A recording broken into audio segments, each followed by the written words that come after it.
जानी चाहिए और साथ साथ में दीदी तक भी आवाज जानी चाहिए। जाएगी क्या? अरे पीछे वाले बोलिए, जाएगी क्या? हेलीपैड वाले बोलो भाई, जाएगी क्या? तो मेरे साथ दोनों हाथ उठाओ, विजय के संकल्प की मुट्ठी बींचो और प्रचंड आवाज से बोलो, भारत माता की, भारत माता की, भारत माता की। आज मैं जिनको जिताने के लिए आया हूं, ऐसे धूपगुड़ी विधानसभा के भावी एमएलए भाई विष्णुपद रॉय जी, ताली बजाओ विष्णुपद जी के लिए।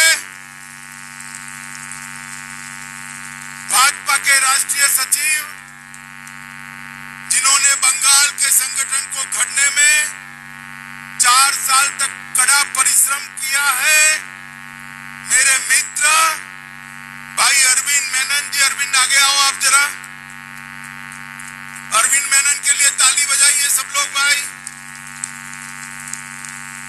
हमारे राष्ट्रीय प्रवक्ता संजय मयूख जी, दिल्ली से सभा की तैयारी के लिए आए भाई राजीव बब्बर जी, संयोजक अरुण सिंह जी, कमलेश सिंह रॉय जी, मिट्ठू सरकार जी, आलोक पॉल जी, गौतम सरकार जी, मुकुल घोष जी, डॉक्टर जयंत कुमार राय जी, जयंत चक्रवर्ती जी, पुनीत एरोन जी, माधव चौधरी जी, संपा गुप्ता जी, प्रमोद नाथ सेन जी, अंगूर राय जी और आज इस विशाल सभा में आए हुए प्यारे भाइयों, बहनों, माताओं और मेरे जिगर के टुकड़े जैसे युवा मित्रों, ये सभा का मूल मुझे लगता है कि 2 तारीख को दीदी की विदाई निश्चित है ना भाई? माताएं बहनें बोले है ना? अरे माताएं को तो जोर से बोलना है ना? मगर मैं एक बात बताऊं, दीदी बहुत बड़ी नेत्री है भाई। 10 साल मुख्यमंत्री रही है, कोई छोटी बात है क्या? बड़ी बात है। पूरा देश दीदी को जानता है। उनकी विदाई हो तो धाम-धूम से होनी चाहिए या नहीं होनी चाहिए? जरा बोलो, धाम-धूम से होनी चाहिए या नहीं होनी चाहिए? अब बड़ी नेत्री जाती है तो बड़े मार्जिन से विदाई देनी पड़ती है। तो बंगाल में भाजपा की सरकार बनाने से सिर्फ नहीं चलेगा, 200 से ज्यादा सीटों के साथ भारतीय जनता पार्टी की सरकार बननी चाहिए। और ये उत्तर बंगाल में बहुत अन्याय किया है दीदी ने। उत्तर बंगाल में दीदी का खाता न खुलने देना। माताओं, आपकी जिम्मेदारी है दीदी का खाता नहीं खुलने देना। इसको प्रणाम कर मैं मेरी बात की शुरुआत करना चाहता हूं। यहीं के भूमिपुत्र, महान फुटबॉल खिलाड़ी प्रदीप कुमार बंदोपाध्याय को भी याद कर मैं मेरी बात की शुरुआत करता हूं। उत्तरी बंगाल के मनीषी पंचानन वर्मा, जिसको हम प्यार से ठाकुर पंचानन रॉय कहते हैं, उनको भी नमन कर मैं मेरी बात की शुरुआत करता हूं। मित्रों, मैं यहां आया हूं, तब तक 8 में से 4 चरण का चुनाव समाप्त हो गया और मैं आपको बताने आया हूं, 4 चरण में भारतीय जनता पार्टी 92 से ज्यादा सीटों के साथ लीड पर है 92 से ज्यादा सीटों। अबे 5वें चरण में आप कृपा कर दीजिए, सरकार बनाने का पूरा काम हो जाएगा, भाजपा की सरकार बन जाएगी। मैं आप लोगों को पूछने आया हूं मित्रों, आप 200 से ज्यादा सीटों के साथ मोदी जी के नेतृत्व में सरकार बनाना चाहते हो क्या? सुनाई नहीं पड़ता है? चाहते हो क्या? तो कमल के निशान पर बटन दबाओगे क्या? उत्तर बंगाल की सभी सीटें भाजपा को जिताओगे क्या? तो ये दीदी ने जितना अन्याय उत्तर बंगाल को किया है, इतना अन्याय किसी ने। ये दीदी खामखा भाजपा वालों को गाली बोल रही है। अरे दीदी, आपके खिलाफ चुनाव हम नहीं लड़ रहे हैं। आपकी गलतफहमी है कि भाजपा आपके खिलाफ चुनाव लड़ रही है। आपके खिलाफ चुनाव तो मेरे उत्तर बंगाल की माताएं, बहनें, भाइयों बहनों लड़ रहे हैं। ये उत्तर बंगाल लड़ रहा है, यहाँ का राजवंशी समाज लड़ रहा है, यहाँ का गोरखा समाज लड़ रहा है, यहाँ का चाय बगान का मजदूर लड़ रहा है, यहाँ दुआर आपके खिलाफ चुनाव लड़ रहा है, यहाँ की माताएं बहनें आपके खिलाफ चुनाव लड़ रही है, यहाँ का किसान आपके खिलाफ चुनाव लड़ रहा है। आप खामखा भाजपा को गाली बोलकर अपनी ऊर्जा जाया कर रही है। मित्रों, ये दीदी का भाषण आप सुनोगे ना, तो उनके भाषण में बंगाल से ज्यादा वो मेरा नाम बोलती। शायद मेरी जगह बंगाल का नाम बोलती ना तो चुनाव भी जीत जाती। इतनी गालियां मुझे बोलती है कि जिसका कोई हिसाब नहीं। अभी 2 दिन से चला है कि आप अमित शाह इस्तीफा दे दे, अमित शाह इस्तीफा दे दे, और ये बोलने के साथ ही इनके सारे लोग लग पड़े अमित शाह इस्तीफा दे दे। माताओं भाइयों बताओ, आप चाहते हो मैं इस्तीफा दूं? जोर से बोलो, चाहते हो? मैं पॉकेट में लेकर आया हूं, निकाल कर भेज देता हूं दीदी को। चाहते हो क्या?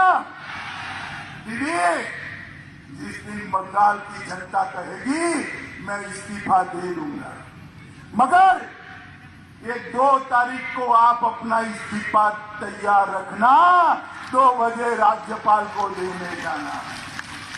मित्रों, अभी अभी उत्तर बंगाल में 4थे चरण का चुनाव हुआ। दीदी ने यहां के लोगों को उकसाया, कहा सीआरपीएफ को घेर लो, बूथ लूट लो, और उनकी सुनकर कुछ युवा चल पड़े, हथियार खींच लिए, गोलीबारी हुई, 4 लोगों की दुखद मौत हुई। मुझे भी बहुत दुख है, 4 युवा मारे गए, अपनी जान से हाथ धो गए। दीदी, अगर आप भाषण ना करती ना तो 4 युवाओं की मौत न होती। आप उनको न उकसाती तो 4 युवाओं की मौत न होती। माताओं भाइयों बहनों युवाओं बताओ, ये 4 हमारे भाइयों की मौत के लिए कौन जिम्मेदार है? कौन जिम्मेदार है? कौन जिम्मेदार है? और 4 नहीं मरे, एक 5वां भी मर गया। आनंद बर्धन कर एक युवा वोट डालने गया था, टीएमसी के गुंडों ने उसको गोली मारकर मार। इस 4 के लिए तो दीदी हाय तौबा कर रही है,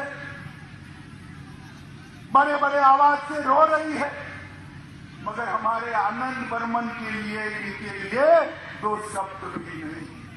क्यों? क्यों भाई बताओ? क्यों बताऊं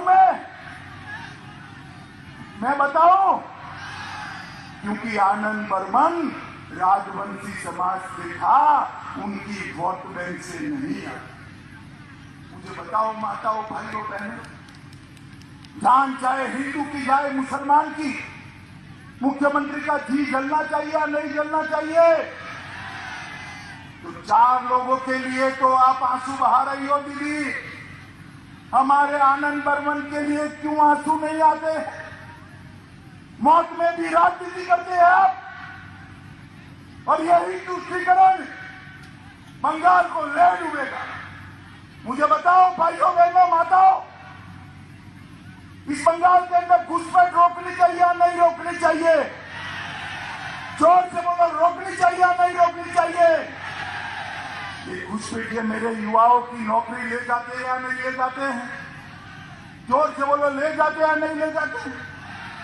गरीब का चावल ले जाते हैं नहीं ले जाते हैं? उनको रोकना चाहिए या नहीं रोकना चाहिए? दीदी रोकेगी क्या? रोकेगी? 10 साल तक रोका है क्या? रोका है? वो तो नहीं रोकेगी, क्योंकि उसकी वोट बैंक वो है, उसकी वोट बैंक वो है। मित्रों, मगर मैं आपको कहने आया हूं, एक बार 2 मई को नरेंद्र मोदी के नेतृत्व में भाजपा सरकार बना दो, इंसान तो क्या सरहद की उस ओर से परिंदा भी पैर नहीं मार पाएगा। घुसपैठ की समस्या का समाधान केवल और केवल भारतीय जनता पार्टी कर सकती। मुझे बताओ भाई, ये शरणार्थी जो आए हैं मतवा समाज के हैं, नामशूद्र समाज के हैं, उनको नागरिकता मिलनी चाहिए या नहीं मिलनी चाहिए? अरे यार जोर से बोलो, थकान तो मुझे लगनी चाहिए, आप भी थक लो। मिलनी चाहिए या नहीं मिलनी चाहिए? दीदी कहती है नहीं मिलनी चाहिए। क्यों? क्योंकि वो अपनी वोट बैंक से डर रही है। अरे दीदी आप क्या रोकोगी? आपकी तो 2 तारीख को विदाई निश्चित। भाजपा सरकार बनने वाली है। हम सीए को लागू कर मेरे नामशूद्र समाज के, मतवा समाज के, हर समाज के शरणार्थियों को भारत का नागरिक बनाकर सम्मान देने वाले हैं। मित्रों, ये तुष्टीकरण की राजनीति, ये भ्रष्टाचार नहीं चलेगा। नरेंद्र मोदी जी ने किसानों के लिए 18,000 रुपया इनके बैंक अकाउंट में भेजने का तय किया। आपको मिला है क्या? मिला है क्या?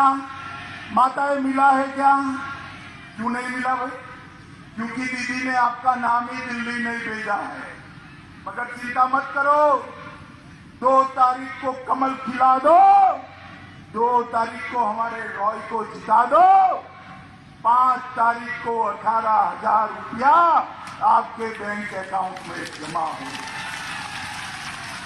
मित्रों, सारे गरीबों को, देश भर के गरीबों को 5 लाख रुपए का प्रधानमंत्री आयुष्मान भारत योजना का लाभ मिलता। बंगाल के गरीबों को मिलना चाहिए या नहीं मिलना चाहिए? जोर से बोलो भाई, मिलना चाहिए या नहीं मिलना चाहिए? मिल रहा है क्या? मिल रहा है क्या? क्यों नहीं मिल रहा है? कौन रोक रहा है? कौन रोक रहा है? कौन रोक रहा है? मित्रों, आप 2 तारीख को परिवर्तन कर दो, 5 तारीख को घर में कोई भी बीमारी आए, 5 लाख तक का सारा खर्चा नरेंद्र मोदी जी उठाने वाले हैं। मुझे बताओ भैया, ये अपने उत्तर बंगाल में एक एम्स होना चाहिए या नहीं होना चाहिए? होना चाहिए या नहीं होना चाहिए? हमने तय किया है, उत्तर बंगाल में सरकार बनते ही एक एम्स बनाने का काम करेंगे। हमने तय किया है, सिलीगुड़ी में आईटी पार्क बनाएंगे। हमने तय किया है, उत्तर बंगाल में एक सेंट्रल यूनिवर्सिटी बनाने का काम भारतीय जनता पार्टी करेगी। राजवंशी भाइयों की नारायणी सेना, जिसको चिला रॉय के नेतृत्व में 50 साल तक मुगलों को यहाँ आने नहीं दिया।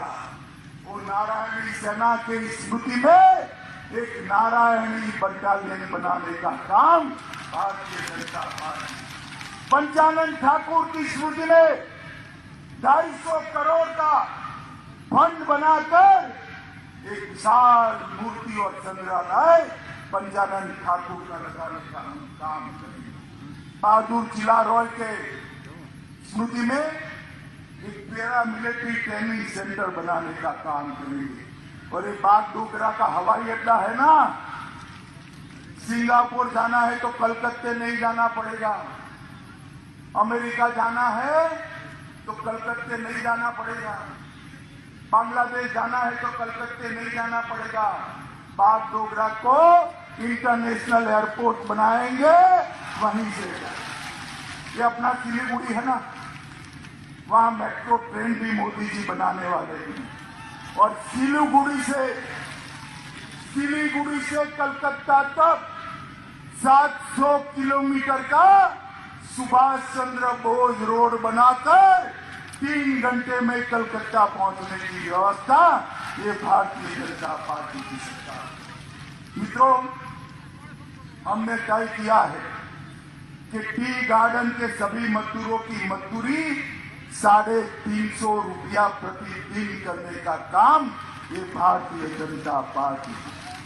उत्तरी क्षेत्र में एक मेगा फूड पार्क बनाएंगे, चाय के औषधीय गुणों की परीक्षण के लिए एक चाय पार्क का निर्माण करने का काम भी ये भारतीय जनता पार्टी की सरकार करेगी। मित्रों, ये माताएं बहनें, बेटी आती है तो दीदी बताना, पढ़ाने में खर्चा होता है ना, होता है ना। आप चिंता मत करो, 2 तारीख के बाद किसी भी घर की बेटी हो, इसका केजी से पीजी तक की पढ़ाई फ्री ऑफ कॉस्ट करने का काम ये भारतीय जनता पार्टी का है। मित्रों, हमने तय किया है कि माताएं बहनें बस में जाए, ट्रेन में जाए, मेट्रो में जाए, किसी से कोई किराया नहीं लिया जाएगा, मुफ्त में आपको सवारी करा दी जाएगी। मित्रों, मोदी जी आप लोगों का भला चाहते हैं, बंगाल का भला चाहते हैं, बंगाल के करोड़ों गरीब परिवार का भला चाहते हैं। और मोदी जी को ये दीदी भला करने नहीं दी। एक और मोदी जी आपका भला चाहते हैं और दूसरी ओर दीदी भाईपों का भला चाहती है, भाईपों का। मुझे बताओ भाई, ये भाईपों को मुख्यमंत्री बनाना जरूरी है या मेरे बंगाल को युवा रोजगारी देना जरूरी है? बताओ, रोजगारी जरूरी है ना, मगर दीदी को आपकी रोजगारी की चिंता नहीं है, भतीजे को मुख्यमंत्री बनाने की चिंता है। दीदी आपका भला नहीं कर सकती। मित्रों, जिस प्रकार से बंगाल के अंदर कानून और व्यवस्था की स्थिति है, भारतीय जनता पार्टी के 130 से ज्यादा कार्यकर्ता मारे गए, 130 से ज्यादा। कल भी एक कार्यकर्ता मारा गया, परसों। मगर दीदी उसके लिए नहीं कहती कि इसकी जांच हम सीआईडी क्राइम को देंगे, मगर आपको मैं कहता हूं, तृणमूल के गुंडों, कान खोल कर सुन लो, कब तक बचोगे? 2 तारीख के बाद भारतीय जनता पार्टी की सरकार आएगी, एक एक को चून चून कर जेल में डालने का काम ये भारतीय जनता पार्टी की सरकार करेगी। माताओं बहनों भाई, मत ना डालने में गुंडे रोकते हैं ना आपको, हर बार रोकते हैं, नहीं रोकते? इस बार डरना मत, मैं कहकर जाता हूं, कोई माइके लाल की हिम्मत नहीं है आपको रोक सके, कोई गुंडा बाहर नहीं आएगा। बेरोक टोक आप जिसको वोट डालना है उसको वोट डाल सकते हो, मगर मेरी विनती है आप लोगों को, हाथ जोड़कर विनती है, बंगाल के भले के लिए इस बार वोट कमल के निशान पर डालना भारतीय जनता पार्टी को। माताओं भाइयों बहनों, ये चिलचिलाती धूप में मेरी पार्टी ने ऊपर पेंडाल की व्यवस्था भी नहीं करी है, मगर हजारों की संख्या में लोग चारों ओर जहां तक नजर पहुंचे लोग ही लोग दिखाई पड़ते हैं। इतनी बड़ी संख्या में आप लोग आए हैं। आपका प्यार, आपका उत्साह और आपका समर्थन हमारा हौसला बढ़ाता है। और मित्रों, मैं आपके बीच में कह कर जाता हूं, सोनार बांग्ला का निर्माण नरेंद्र मोदी के नेतृत्व में हो सकता है। मोदी जी के नेतृत्व में ही सोनार बांग्ला बन सकता है। तो माताओं, बहनों, भाइयों, आप सभी को मेरा करबद्ध निवेदन है कि हमारे प्रत्याशी रॉय को रोया जाओ, हमारे प्रत्याशी रॉय को प्रचंड मार्जिन के साथ जिताइए। जिताएंगे क्या? कमल के निशान पर बटन दबाएंगे क्या? मोदी जी के हाथ मजबूत करेंगे क्या? 200 से ज्यादा सीटों के साथ सरकार बनाएंगे क्या? तो मेरे साथ दोनों हाथ उठाइए, उठाइए दोनों हाथ, विजय के संकल्प की मुट्ठी दीजिए और प्रचंड आवाज से बोलिए, भारत माता की, भारत माता की, भारत